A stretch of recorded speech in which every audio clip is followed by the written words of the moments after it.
حضرت مریم کا ایک قریبی رشتہ دار یوسف نجار تھا۔ یہ دونوں صہیون پہاڑ کے قریب واقع ایک مکرم مسجد میں چلے جایا کرتے تھے اور اس مسجد کی خدمت کیا کرتے تھے۔ اس مسجد کی خدمت کو بہت بڑا اعزاز سمجھا جاتا تھا۔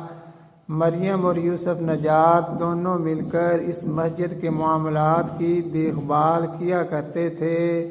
مسجد میں صفائی کرنا اور پانی وغیرہ بھرنے کے علاوہ دیگر امور بھی ذمہ داری سے پورے کیا کرتے تھے۔ اس علاقہ میں ان دو افراد سے زیادہ مسجد کی خدمت کرنے والا اور کوئی نہ تھا اور نہ ہی کوئی اتنا عبادت گزار تھا۔ حضرت مریم جب حاملہ ہوئیں تو ان کے حمل کا سب سے پہلے انکار یوسف نجار نے ہی کیا تھا۔ وہ سمجھتے تھے کہ ایسا ہو ہی نہیں سکتا، کیونکہ حضرت مریم کی 24 گھنٹے کی زندگی ان کے سامنے تھی۔ پہلے تو انہوں نے صاف انکار کیا، لیکن جب حضرت مریم کی طرف دیکھا تو معاملے کے سچ ہونے نے ان کو حیرت میں ڈال دیا اور یہ واقعہ ان کی سمجھ سے بالاتر ہونے کے باعث ان کو بہت ہی مشکل میں ڈال دیا اور ان پر بڑا ہی گراں گزرا۔ ان کو اس واقعہ کی حقیقت سمجھ نہ آ رہی تھی۔ یوسف نجار جب حضرت مریم پر تہمت اور الزام لگانے کا ارادہ کرتا تو حضرت مریم کی پاک دامنی عظمت اور پاکیزہ فطرت ان کے آگے کوہ گراں بن کر حائل ہو جاتی، کیونکہ حضرت مریم کی زندگی کا ایک لمحہ بھی ان کی آنکھوں سے اوجھل نہیں تھا۔ لیکن اس کے برعکس جب پیش آمدہ حالت کو دیکھتے تو ان کی برات کا اظہار نہیں کر پاتے، یوں ایک عظیم کشمکش میں مبتلا ہو گئے۔ جب یہ کشمکش بہت بڑھ گئی تو انہوں نے حضرت مریم سے بات کی۔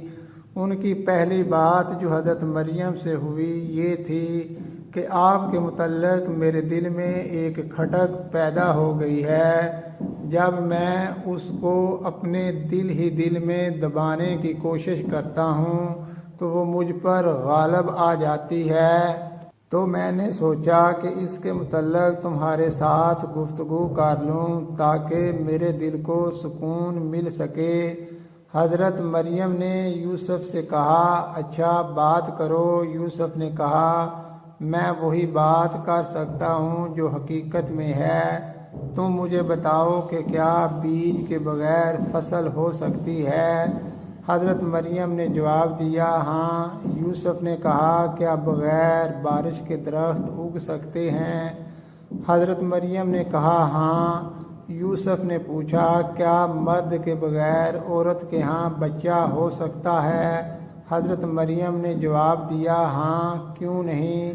کیا آپ دیکھتے نہیں کہ اللہ تعالیٰ نے جب پہلی دفعہ فصل اگائی تھی تو بیج کا وجود نہ تھا اور اللہ تعالیٰ نے بغیر بارش کے درخت اگائے اور اپنی ہی قدرت سے بارش کو درخت کی زندگی کے لیے وسیلہ بنایا۔